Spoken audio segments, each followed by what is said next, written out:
Hey guys, it's Big Soprano. So, you know when you work as a cashier and the customer asks for a bag and you bag it? That's how I feel. I feel like a bag it. I'm ashamed to admit it, but I really like vocal synths, like vocaloid or stuff like that. I was first a fan in 2020. That's probably still new gen, but I'm not like OG.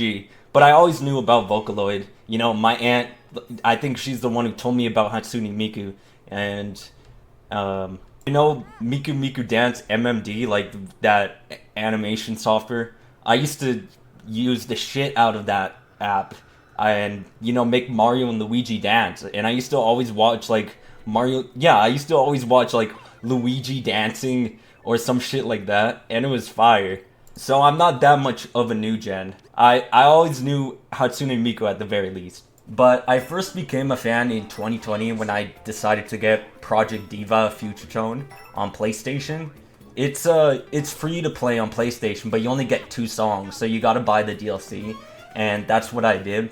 And man, I used to play that every day during COVID. Now, I wouldn't really say I'm that big of a fan of rhythm games nowadays because like they could be pretty difficult. I don't know. I don't think I was ever really that good at Project Diva. Like, I think a while ago, probably like 6 months ago, I checked my save data on PlayStation. It wasn't too crazy, like my scores. But I recently got back into it after Hatsune Miku was added in Fortnite.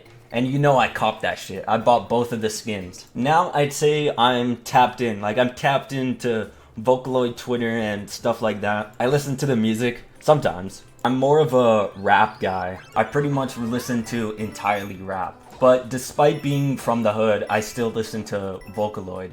So always be yourself, even if you're gay, because that's what my friends would call me if I ever talked to them about this stuff. There's only a few people that I could talk about Vocaloid stuff or like vocal synths with that won't call me gay. So basically, I come from a corner of the internet where anime is like gay and weird and for creepy weirdos. So I'm kind of sacrificing my reputation by expressing my love of, like vocal synths. But I feel like it's worth it because, you like what you like. Anyways, the vocal synth that really sucked me into becoming a fan was this Adachi Rei.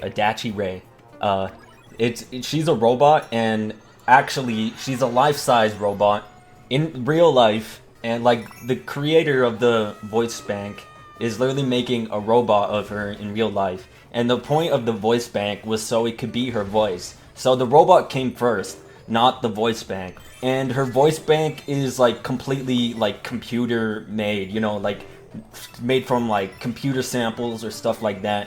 And she has a really nice voice, so I like her songs a lot. There's also a Twitter bot of her that tweets some unhinged shit sometimes. It's supposed to be like a bot that makes tweets from the timeline, from the Twitter timeline. But I'm a big fan. I'd say like the hierarchy of, like these vocal synths, like my favorite from best to worst, or from best to least best, would be Adachi Rei, Teto, and then Miku. I prefer Teto over Miku. I admit it. And I'm not a Teto fan.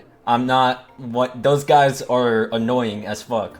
But she's one of my favorites. Anyways, there's a plush of Adachi Rei that sold out like in 30 minutes back in July. And I was so sad I didn't get it. However, in August, pre-orders opened, so then like, they make it at the same amount of orders, like you pre-order it and they'll make as many as possible, as many as that were pre-ordered. And I was able to pre-order one, and man, this plush looks amazing. It looks like a Fumo, if you know any of those plushies, but it's actually called a Zumo, so you can see it's clearly inspired. I was able to snag a pre-order, and now I'm just waiting for it to ship. It should ship like any day now. I bought that shit all the way back in August, and it's supposed to get shipped mid-November, and it's pretty much mid-November already, we're halfway through the month. Anyways, what was I saying? The few friends that I talked to about, like, vocal synths, like, that don't judge me, because, like, like I said, the corner of the internet I'm from, they judge you harshly for that. It's not fair. I feel like, you know, our friendships are built on like talking about these vocal synths. And even though I don't have many, I'm really glad I have friends to talk about this with, because like literally I'm making this video because I barely have anyone to talk about this with. And I want to express my love for, you know, the synths.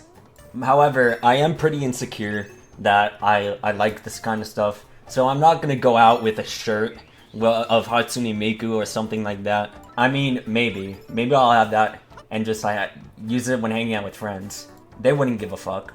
But you know, if I'm like going to therapy in a Hatsune Miku shirt, I feel like I'd look like a baguette or a maggot or a fat. Anyways, at least my family is more accepting than some of the people I know online. Like my aunt, you know, and you know, she has a wife. They both like Hatsune Miku. Last time I went there for Thanksgiving, I saw their Hatsune Miku Nendroids. I thought it was pretty cool. So blame my aunt for getting me into this when I was a baby, okay? I hope I don't come off as like an anime weirdo like my friends think. Look, I just really care about what a few people think. Like, if I'm doing something that you don't like, then I'll try to make things right. But I feel like the hatred for anime stuff is a little unnecessary. But sometimes I do feel like a loser. So I hope you guys accept me the way I am. I feel like this is a pretty supportive YouTube community I got, so I don't think I have to worry that much. But I'm just, you know, I don't really talk about this stuff other than like on Discord. Anyways, I hope you guys enjoyed the video, and I hope you guys have a great day.